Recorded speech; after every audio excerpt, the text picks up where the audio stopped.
Muy bien, el día de hoy vamos a hablar sobre la historia de la psicología.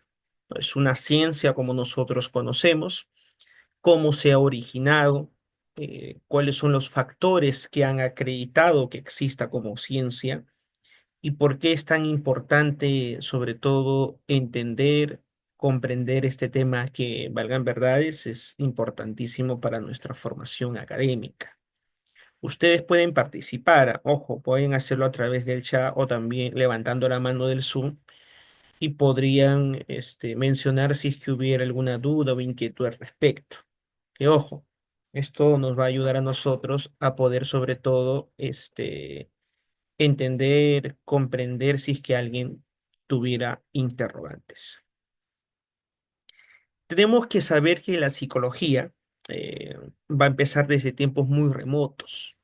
Cuando nosotros hablamos del hombre primitivo, el hombre, ese hombre que en la cual en su primera instancia, lo han visto en historia universal, ha tenido todo un proceso de cambio. Ese proceso de cambio, como lo pueden ver ustedes ahí en imágenes, ha sabido desarrollarse. Entonces me dice de qué trata la historia de psicología, justo vamos a hablar de eso, Sebastián. Entonces, el hombre primitivo, en su primera instancia, en su origen, en su formación, pues primitivamente se ha ido desarrollando. Exacto, en la era de piedra, tenemos nosotros, sabemos que el hombre primitivo se desarrolló en el Paleolítico. Pues hay que entender que el Paleolítico, valgan verdades, eh, nos va a ayudar a poder entender que se desarrolló un Paleolítico inferior, un paleolítico medio y un paleolítico superior. Pues esto también conlleva a que tengamos el mesolítico y el neolítico, ¿no? Que valgan verdades, fue ya la etapa, uno fue la etapa de las piedras, la edad de piedra, otro fue la edad de los metales, ¿no? Entonces, la palabra psique es un término griego, hay que entender eso. ¿Por qué decimos que la palabra psicología, como ustedes sabrán, la historia de la psicología, viene de dos palabras griegas, ¿no? La palabra el psique significa soplo, aliento, vida, alma y mente. Pero también tenemos la otra palabra, que es compuesta, pues, del griego que significa logos, que es estudio, tratado. Entonces, etimológicamente hablando, la psicología significa estudio del alma. Ojo, esa era la forma en cómo se veía en un principio. Estoy hablando desde la época, remonta pues esto desde Grecia. Vamos a encontrar un filósofo griego que va a mencionar sobre el famoso psique, hasta va a escribir una obra del psique, la noción del doble. Eso es lo que se hablaba bastante, y la noción justo de la sombra, ¿no? Entonces, cuando hablábamos de la sombra en aquellos tiempos, se hablaba, entonces el hombre tiene alguien quien le sigue. Eso es lo que se creía antiguamente. Entonces, en este proceso, nosotros vamos a hablar que también en ese momento se hablaba de que el hombre tenía otro origen, ¿no? Entonces, pero también hablaba un poco sobre lo que es la hechicería. Entonces, desde tiempos muy remotos siempre se decía que el hombre no era solo, tenía un alma. Entonces, esta alma, al parecer, como no se tenía lúcido todavía el proceso de dicha alma, no se sabía si realmente era alguien que acompañaba o era otra persona que estaba dentro de nosotros. Entonces, las investigaciones fueron dándose de a pocos. En estas investigaciones nosotros vamos a encontrar, como dice por acá su compañero, es como el origen del hombre exacto. Hoy día vamos a hablar sobre la ciencia, la psicología. Entonces, hay una etapa precientífica, que esto se va a dar en el siglo IV antes de nuestra era hasta el siglo XIX, que después, pues, va a tener como principio el desarrollo científico eh, en un laboratorio en Alemania. Entonces, en la edad antigua, ahí lo vemos a este filósofo Pitágoras, Es como el origen del hombre. por supuesto, es como el origen del hombre. Entonces, vamos a encontrar aquí que en este caso, en la edad antigua, Pitágoras ya va a mencionar un poco sobre lo que nosotros conocemos como la metempsicosis. ¿Qué significa la metempsicosis? Traducido como la transmigración del alma. Antiguamente se creía, Pitágoras decía que nosotros dejamos este cuerpo y nuestra alma va a tener que migrar a otra alma nueva. Imagínate. ¿Qué es la transmigración? Entonces yo muero, entonces, y mi alma sigue. Entonces buscará un cuerpo nuevo para poder renacer. Entonces, esa era la conceptualización que se daba en aquellos tiempos sobre el alma. Entonces, mira, como pueden ver ustedes, me dice, ¿cómo envejece si muere? Envejece solo el cuerpo, pero el alma no.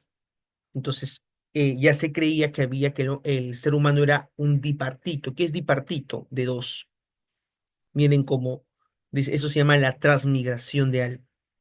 Hasta el día de hoy, hay teorías referente a esto que mencionan sobre esta etapa, ¿no? Transmigra y podríamos decir, algunos van a caer en un nuevo ser, otros en otro ser viviente que no necesariamente puede ser humano, puede ser un perrito, puede ser un animalito. Entonces, esto para el mundo oriental era conocido también como la reencarnación, pero el filósofo Platón, ya él va a decir un momentito, el cuerpo y el alma conviven. Y él decía, pues un momentito, el cuerpo es la cárcel del alma, porque el alma es buena, pero el cuerpo es malo. Y nosotros, nuestra alma está presa dentro de este cuerpo. Eso es lo que decía Platón. Entonces las ideas filosóficas que se daban en ese tiempo con noción de la ciencia nos mostraban, pues que él decía, existen tres tipos de alma a través de una obra conocida como el Fredo. El Fredo decía, era así, de esta manera, ¿no? Decía, hay un alma apetitiva, la que le gusta recibir apetitos. Hay un alma irascible, la que no se puede dominar, y un alma racional que tiene que dominar a estas dos almas. Y esta alma, pues, era la que pensaba, la que configuraba el mundo en aquellos tiempos. Entonces, luego de esto, Timeo cuenta la historia que hay una parte racional, una parte irascible del alma, que es la voluntad, justo lo que le decía, y la parte concupiscible, que significa que nuestra alma tiene deseos, ¿no? Por eso, Profesor, como la dígame, persona que se envejece y muere. exacto, eso. Pero aquí nos damos cuenta que la teoría de estos filósofos mencionan pues que el alma no envejece. Esa es nuestra conceptualización que se tiene. Al contrario, se menciona que el cuerpo puede envejecer, pero el alma sigue todavía vigente. Entonces, lo que hace que el cuerpo, mejor dicho, la gente muera, es porque el cuerpo es el que está dañado, pero el alma sigue, es lo que se creía en aquellos tiempos. Entonces, nosotros estamos hablando cómo la historia de la psicología, que como ciencia, porque justo el curso tiene que ver con ciencias, ha ido evolucionando a través del tiempo. Se ha ido mencionando cómo hablamos nosotros del alma. La palabra alma, sí, ese es el nombre, alma. Ese es el origen que le habían dado los filósofos griegos. Luego de esto, eh, Aristóteles tiene otro concepto que habla del alma. El alma dice es la forma y el cuerpo es la materia, forman una sola entidad. Aristóteles en el año 488, él ya mencionaba sobre este tema. El alma es la forma del cuerpo. Él escribe tres libros del alma, que se llama el Psique, que hizo. El psique significa sensación, percepción, memoria, por ejemplo. Entonces, cuando nosotros hablamos de alma para Aristóteles, es la sensación, lo que yo percibo. que es para Aristóteles es la percepción, lo que yo tengo como concepto. ¿Qué es el alma? La memoria, decía Aristóteles. Entonces, Aristóteles, más que idealista religioso, que podríamos decir de esta manera, va a ser mucho más materialista al mencionar el alma. Entonces, él dice que existen tres tipos de almas. La alma nutritiva, que está en las plantas. Él decía que las plantas tienen alma y que se pueden reproducir. Valgan verdades, eso es lo que se mencionaba al respecto. ¿Ya? Entonces, luego de esto, hablamos de un alma sensitiva. Esta sensitiva lo tienen los animales. ¿Por qué? Porque pueden moverse, la locomoción, la reproducción, como lo hacen los animales, y la nutrición que pueden comer y son sensibles. Pero vemos de otra alma, la alma intelectiva. Como Aristóteles, los gatos que tienen 7 vidas. sí podríamos decir, ¿no? En este caso, ¿no? Pero eso es una creación y una conceptualización que se ha hecho creer, ¿no? Del animal. Pero abramos, lo cogí, se puso aquí el gato como una parte didáctica, ¿no? Para poder enseñarlo. Entonces, cuando nosotros mencionamos el alma intelectiva, ¿qué es lo que menciona? ¿Qué es lo que dice? Entonces te voy a mencionar. Habla sobre, esta alma lo tiene los seres humanos en conjunto con las demás almas, como el alma nutritiva, o también el alma nutritiva también les conocen como el alma vegetal. Alma sensitiva es una alma mayormente por los sentidos, todo lo que yo veo. Los ojos son los sentidos, el olfato, la lengua, el tacto. Entonces, esto nos conlleva a qué? A poder entender y comprender este proceso. De ahí tenemos a Hipócrates. Hipócrates fue un médico, por si acaso, ¿no? Es conocido como un médico, ¿no? Se conoce a Hipócrates de Cos. Hipócrates de Cos decía algo muy interesante que quiero mencionarte. Decía, las fuerzas naturales se encuentran dentro de nosotros. Son las que verdaderamente curan nuestras enfermedades. Como era un médico, pues él tenía esta tendencia, pues, a mencionar dicha información. Él habla sobre la teoría de los humores. El hombre mismo, el ser humano, emana humores. Y estos humores se van a dar de acuerdo a lo que voy a mencionar en unos minutos. Tenemos la sangre, el cerebro. El cerebro se hablaba del linfa, la flema, y hablábamos de la bilis amarilla, y teníamos también la bilis negra. Entonces, Hipócrates hablaba de que hay cuatro temperamentos que tiene el hombre. La sangre viene de sanguíneo, decía aquellas personas pues que son muy alegres, decía, ¿no? Se desarrollan y son dominadas por la sangre, ¿no? Muy alegres, muy joviales. Los que son con bilis amarilla son pues aquellos muy, podríamos decir, renegones, molestos, coléricos, ¿no? Y la bilis negra era pues aquellos que son muy melancólicos, no lloran para todo. Y la flema era pues los flemáticos, aquellos que eran muy lentos para hacer las cosas, muy pasivos, ¿no? Entonces, Hipócrates así desarrolló, así configuró al ser humano de aquel entonces, ¿ah? Y a esto nosotros le llamamos temperamento después, ¿no? Que obviamente que hoy día eso ha quedado todavía como parte de este proceso, pero ojo, parecería descartado, pero para que ustedes puedan entender que muchos todavía lo toman en función a ello. En la Edad Media, ¿qué se hablaba del alma? La patrística del año 1 al año 4, al año 5 en nuestra era, ¿ya? Menciona San Agustín de Hipona, habla sobre las confesiones y dice, eh, culminó la cristianización de la filosofía griega al afirmar, él decía, el alma y el cuerpo son uno solo y que se necesitaría trabajar bastante en cuidar el alma. Porque pues como era una época cristiana, decían pues que el alma era muy importante.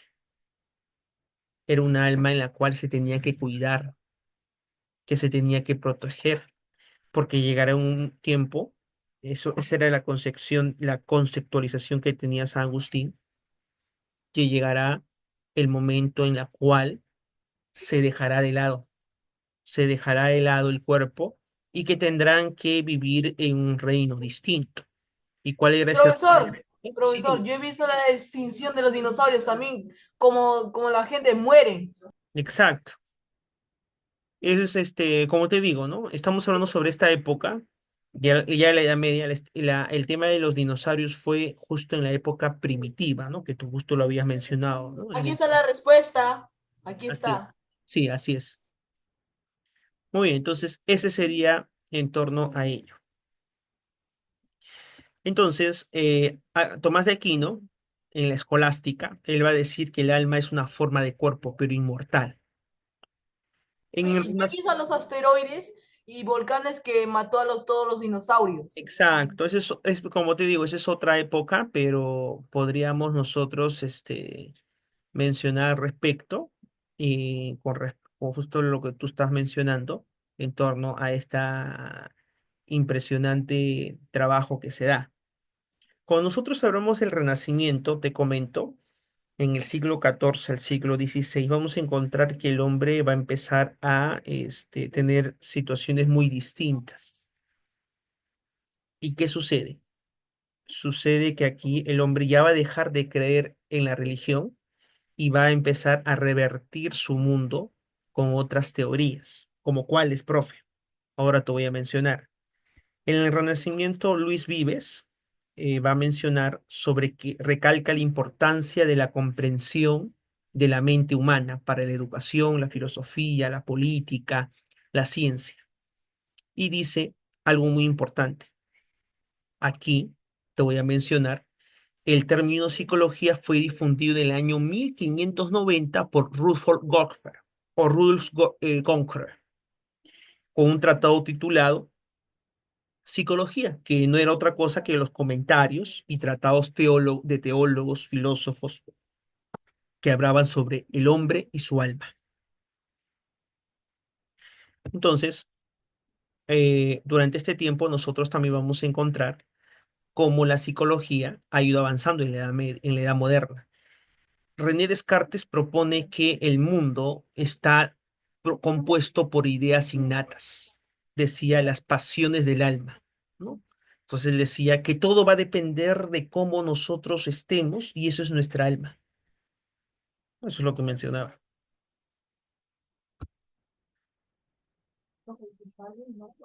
¿Ya? Entonces, en el empirismo, esto va a cambiar.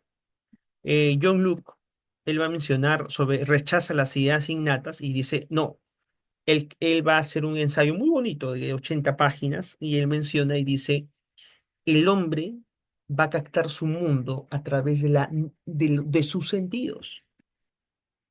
Entonces, acá lo vemos como lo capta. Él dice, es rojo, es dulce, es jugoso. Entonces, ¿qué sería? La manzana, ¿no? Un sustrato común. Entonces, así se hablaba del conocimiento. Entonces, durante el siglo XVII y siglo XIX, las ciencias naturales, como la física, la química, la biología, eh, mencionan pues que se usó gracias al microscopio, facilitaron que el fisiólogo pudo descubrir las funciones que tenía la médula espinal y poco a poco nos dimos cuenta que el cuerpo no había otro adentro, no había otro, sino estaba, era construcción de nuestro cerebro. Entonces lo que nosotros pensamos no es que adentro hay otra persona y nosotros abrimos, sino es nuestra mente. Por eso, ¿qué sucede? Para poder entender, para poder saber muy bien sobre esta situación. Entonces, aquí nos damos cuenta cómo ha ido evolucionando las ciencias. La frenología va a decir, Frank Joseph Kahl va a hablar sobre el cerebro. Va a empezar a buscar que el cerebro también está, hay partes que ustedes pueden darse cuenta que tienen divisiones y que nos va a hablar sobre momentos en donde antes se masajeaba y se decía, por acá está la imaginación, por acá está la conformidad, la naturaleza humana, el lenguaje, el cálculo. Entonces, eso va a ir construyéndose. La psicofísica, ya nos va a hablar Ernest Weber, nos va a hablar sobre el tacto, ¿no? Que por ejemplo, acá cada uno de nuestros brazos, la muñeca, el individuo, cada uno, él decía que a través de las percepciones nosotros podríamos adaptar la situación. Entonces, esto se daba, dice, los sucesos mentales y físicos pueden ser en forma de matemática.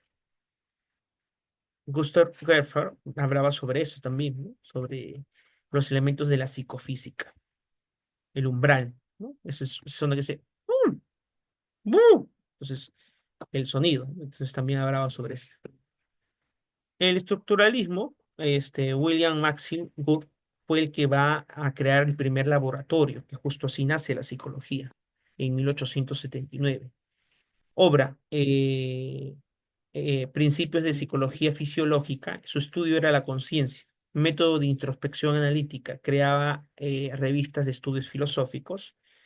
Y Edward Turner hablaba sobre qué, sobre la conciencia. Entonces, aquí dentro, el estructuralismo va a ser el primer corriente psicológica que se va a dar en este proceso. Y se va a crear, pues, aquí imágenes y sensación. El tema de conciencia. Ya, entonces, sentimiento. Y esta es la fase en donde se inicia la psicología. Esta es la etapa científica del siglo XIX.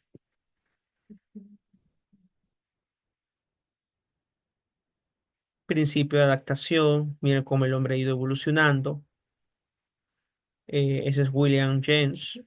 John Dewey, el concepto del arco reflejo de la psicología, ver la llama, tocar, sentir, dolor. Entonces, todo esto lo vamos a encontrar acá en este proceso. ¿Ya? Entonces, Jones Angell, entonces va a hablar sobre la psicología de funciones mentales. Y cuando hablamos nosotros de la reflexiología, es otra tendencia filosófica que habla sobre el sistema nervioso y sus reacciones. Iván Pablo, que era un soviético o ruso, él va a experimentar el tema del animal, ¿no? Mientras le ponían aquí las glándulas, ponía una campanita y entonces de esa manera podía pues desarrollar, justo como lo ven acá ustedes, darse cuenta sobre que nuestros reflejos son estimulados muchas veces por ello. Eso se nosotros decimos condicionamiento clásico. Es como ahora, ¿no? Que dice, asiste a las clases, si no asistes, entonces no vas a tener que desaprobar el curso. Entonces, ¿nos condicionan? Sí. Entonces, eso es lo que hacía Iván Pavlov. Entonces, Iván Pavlov busca en la psicología el condicionamiento. Estímulo, yo te doy un estímulo y tú me respondes con una respuesta. A partir de los reflejos, nosotros vemos ello. Entonces, el conductismo también hizo lo mismo y el psicoanálisis, ¿no? Entonces, en la psicología Gestalt hablamos sobre la forma, ¿no? Entonces, todo es más que la suma de sus partes y cómo se ha ido desarrollando dicha información.